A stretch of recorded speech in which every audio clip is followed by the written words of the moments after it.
I'm so thankful for the opportunity to go away to Cognitive FX for brain treatment, but I am going to miss my family so freaking much. But this is what I need to do, and I'm so thankful that I can do it. But this trip didn't start off the best. I'm like shaking. I feel like I'm gonna throw up. And I'm about to cry. Even though everything's fine. It's about to be all worked out because I got another flight, but they landed us in a different state from where my layover was in Texas. And it took so long to get refueled. I ran and I took this train, try to get to where I need to be.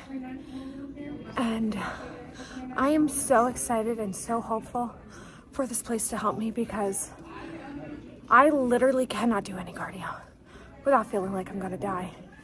And it is taking everything in me not to cry, which is ridiculous because I know everything's gonna work out. But like, I just can't handle it. So, I'm gonna get there. And I'm leaving in like 2 hours. It's really not that big of a deal. I feel like I need to go throw up. My head is pounding. And I'm so dramatic. Genuinely like one of the most dramatic people ever. I finally made it to my hotel room. And I don't know. So the girl at the front desk was super sweet. She knew that I was coming for Cognitive FX, and she was already reassuring because she was like, I have seen a difference from when people walk in and they come to stay with us until the end of the week when they leave. She's like, I don't know what they're doing, but it's working. So that was really cool. I am tired, and I'm going to figure out what I need to do to get situated and ready. So tomorrow I'm gonna try to go do something fun, but I'm definitely sleeping in. So I ended up not sleeping very good. I don't know why. I thought like when I'm home, I will sleep in and late, but it's not happening here. So I took a shower because I stunk, because I did not shower last night because I'm gross, but I was too tired. I was way too tired. And then I tracked my husband because I wanted to see where he is in his race, and I'm so proud of him. I'm so excited because he's already killing it for my 4 hours of sleep, which is not going to be good for today. And I probably won't do as many fun things as I wanted to because I know I'm going to be needing to sleep later this afternoon. But I dug out my book because I'm already obsessed. I'm listening to it as I'm reading it.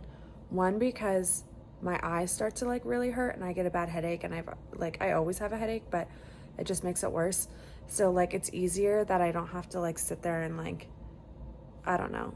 And then I can comprehend more because I'm getting it audibly and reading it. So I'm gonna dive into this for a bit and then hopefully take a nap and then go from there. All right, so for real though, like my Uber driver, she was the sweetest thing ever. And yet again, someone that has talked to a bunch of people about Cognitive FX. But she went to drop me off and I'm like, it's someone's backyard. All right, let's see where this takes us. Here's my problem. I wish that I like left a couple of extra days to like do this at the end of my trip instead of at the beginning, because this kind of stuff literally wipes me out. Like, I know I'm gonna end up having to just sleep. I'm gonna have a headache. I'm gonna be in massive brain fog, probably super sad after I'm done this, which is like super annoying. But I could not pass up the opportunity to do this because I don't know if I'm ever coming back to Utah, y'all. Maybe, because it's amazing. And I don't know where I'm going. I don't think that's the way. I think this way. Seen some wild turkeys.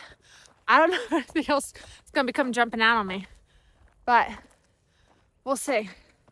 Because I don't know. Oh my gosh, I'm so out of breath. It's not that steep. It's really not that bad of a hike. It's just me. All right, I've literally been walking around for like 20 minutes now because my Uber driver didn't drop me off at the right spot. So I was just walking around on these side of these mountains trying to find where I'm supposed to go. I finally found it. And I'm very tired.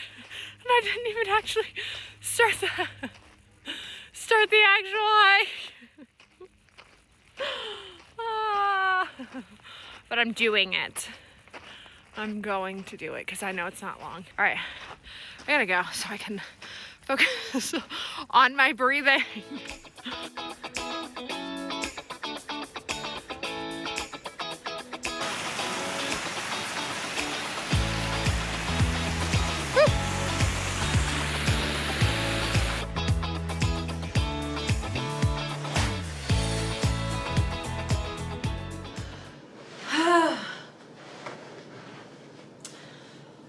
So I am not wrapping up day one yet of being here, but after I got back from grocery shopping and hiking, I literally crashed. I slept for like 3.5 hours, so I don't know. And then I was just in such a brain fog. I got up and I just like went outside and I started walking, and I kept walking and walking, and it ended up being like a beautiful walk. And there's a lot of cool things around here. It's like this trail right outside behind the hotel. It definitely feels like really safe. And like a 12-minute walk got me to like a Target. That was like a mini Target. It was kind of weird. Never been in such a small Target. But anyway, and I came back and I got to spend some time with Jesus, which was like super needed. And part of like what I wanted to do is just like reflect, but I'm not going to get too in detailed about it all or like spend too much time like going into it so I'm not boring you all.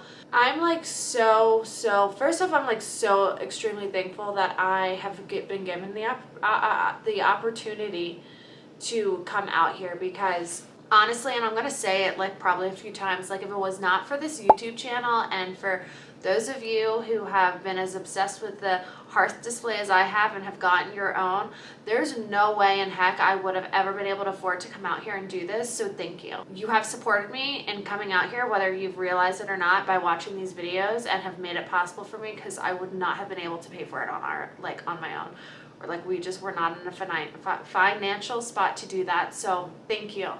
Like this past year and a half since I got my last concussion has been, I've had some dark times in my life. It has been consistently the hardest year and a half of my life. And I just like want to take a minute to almost like learn from it, like, and see what I can appreciate from it, because even though it sucked and it has been horrible, I don't know, with being a counselor, like I walk with people through depression a lot, and anxiety, but like when you are like that low and you feel like there are like no options and like you're never going to be able to get out of it, I've really learned like the only thing that has made it better is just asking God and come in the suffering and the pain with me, because he meets you there.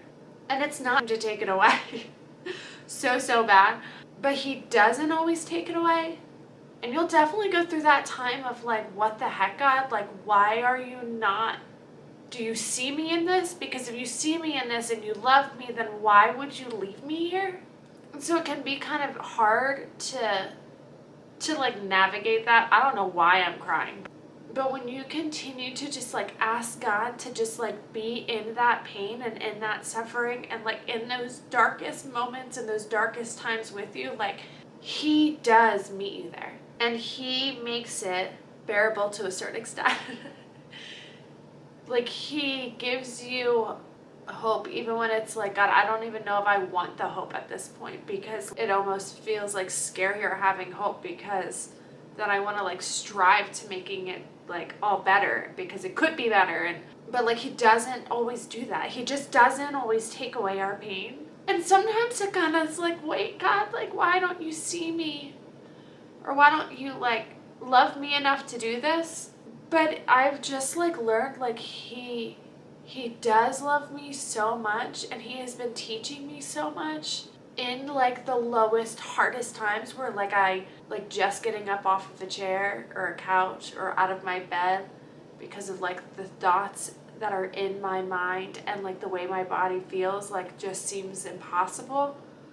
And like just asking him to be in that with me he still will like give some kind of peace. And like I've learned in this, oh, it's not a lesson that like I love, but I'm so thankful for, is that like, and I know this, and I'm sure like everyone knows this, like our worth and our value is not based off of anything that we can do or any way that we can perform or any way that we can like prove ourselves to like anyone around us or even God. But like truly, like when you feel like you have nothing to offer this life, you're used to like being like the go person and like figuring things out and like muscling through it. It takes you back down to like the roots and the core. And I think God really like wanted to bring me to a place of like, yeah, you know that in your head, but you don't know it in your heart still. Like, and I love you so much where you are, so I'm gonna meet you there, but I love you too much to let you stay there. Oh my God, I can't even honor you in my thoughts. Like I can't even I can't take care of my family in the way that like I want to. I can't love my kids in the way that I feel like you've called me to. I can't like love my husband in that way. Like I just haven't been able to. And he's just been like over and over and over and over and over and over again. Been like, yeah, you can't. You genuinely can't. But I still love you so much right where you are. And I'm going to like carry you through. And you're going to learn through this, because nothing that you can do, you keep trying to fight me and trying to prove that like I can do it, God, that like he's like you just can't. You genuinely, like I have not been able to like just persevere through things. It might look like it sometimes on the outside, but like not in my head. And there was so much shame for, I want to say like the first year. So much shame. And I've struggled with shame my entire life. But the first year, like the amount of shame, it was insane. And so the last like 6 months, I want to say, like God has been refining me in all of that, really helping me like learn and see that like I can't work myself out of the shame. Like I can't actually do anything about it. I can't like remove it other than just believing that he is who he says he is. And I am who he says that I am, and holding on to that for dear life and aligning everything up against that. But it's hard because like my head knows it. I like walk people through this, guys, as like a living. But my goodness, my like soul could not really, like I guess I genuinely, like my soul was not able to wrap around that in the way that it has in this past like year and a half.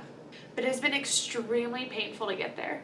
And it's still hard. Like I still like have moments and days where I'm like, this is all BS. What am I doing with myself? Like, God, is this for real? But then he just keeps bringing me back to a spot of like, yep, sweet girl, like it's me and you. And even if nothing ever changes, it's me and you. And that's what matters, is that you keep your eyes on me. But like sometimes just keeping your eyes on Jesus, like when you're in pain, seems like so hard. But it's the only thing that like will actually work and help you. So, whoa, I was not expecting it to get this deep for me, and like why I'm like sobbing like a baby. I think because it's like I'm coming up to like, what, maybe things are going to be different for me after this week. I don't ever want to like lose sight of like what God has walked me through, because I've hated it. I've absolutely hated it. But I am going to be forever thankful at the same time, because I don't think if he didn't like stop me in my tracks and like bring me to a place where like I couldn't fight my way out of it, I don't think I would have learned this lesson in the same way. So I am thankful. I don't ever want to have to do it again. But I am thankful. If you're watching this because you're like waiting to see what happens with me at Cognitive FX and like you're looking into this, I just want to encourage you that like if you are in like that dark place that is eating you alive, just ask God to like sit there with you in it. It doesn't change like things around you, but like it changes you internally. even if like you still feel like Shiza most of the time, and you have to go through that battle of like, I want to invite God into this darkness if he's allowing me to go through it. Like, yeah, I get that. But I don't know. Just try it. Just try it. And you've never done it before, just sit down and just say like, okay, God, here I am. Will you meet me here? And then go from there. And ask for people around you to pray. Okay, so other things that I have learned, like I feel like my life has slowed down, but like also not. But I think I want it to like, I don't want to fill it back up. I don't want to be in a freaking hamster wheel. I don't want to have to like keep up with everyone around me. Like the Northeast, I don't know, maybe it's everywhere, but like especially like where we are, I don't know, there's just this urgency about life that is like kind of cool because it's like go, go, go, but then at the same time, it really sucks you out of being in the present and being thankful for where you are, because it's always like, what's next? Where are we going? What's happening? How can I push myself? How can we like, I don't know. It's just like this busyness to life that I used to like kind of get a high off of, but it's really just not healthy. And it really just distracts me more than it should. And then I would like try to tweak things about like, all right, well, I'm just going to fit like my God time in here, and I'm just going to fit this in here, and I'm going to like have more discipline. But honestly, like what needed to happen is just like slowing down and not having so much crap going on all the time. So I would like to slow down life even more. I just honestly don't know how at this point. I think we're coming up to a phase in our lives where that's going to naturally kind of happen, but I also know that like I need to make it happen, and I need to protect that, because it'll help me continue to just be like thankful for where I'm at, and just leaves like more room for like God to like show up in my life, because I have like the slowness to like see him. All right, well, there's a little bit of my reflection. The rest of my night, I am going to, I don't even know. I have a list of a billion things I want to do. Like I was just saying, I want to slow down, but I have a list of a billion things I want to do. But I've been in La La Land for half of the day now, and I'm kind of coming out of it after my 3.5-hour nap. But I don't know. We'll see if I'm being productive. But also at the same time, I've learned that like, if I'm not productive, I'm not productive. That's just where I'm at. Can't get crap done. I just can't get it done. And I used to beat myself up about that all the time, but I'm not beating myself up about that anymore, because it really just gets me nowhere, because most of the time there's nothing I can do about it. I'm so pumped for tomorrow. I am nervous. What if I get there and they do their functional MRI and they tell me it's all in my head, and I'll be like, what the heck happened to me then? I'm just kidding. I know that that's not going to happen, because I mean, like, it's clear to me, but that's still my fear. So if you want to see how everything's going to continue to go, hit the subscribe button, join me. I'm going to try to post like every day or every other day, probably every other day, about like what's been going on and like how it's going, and keep you guys posted and updated on it. All right, I will see you tomorrow.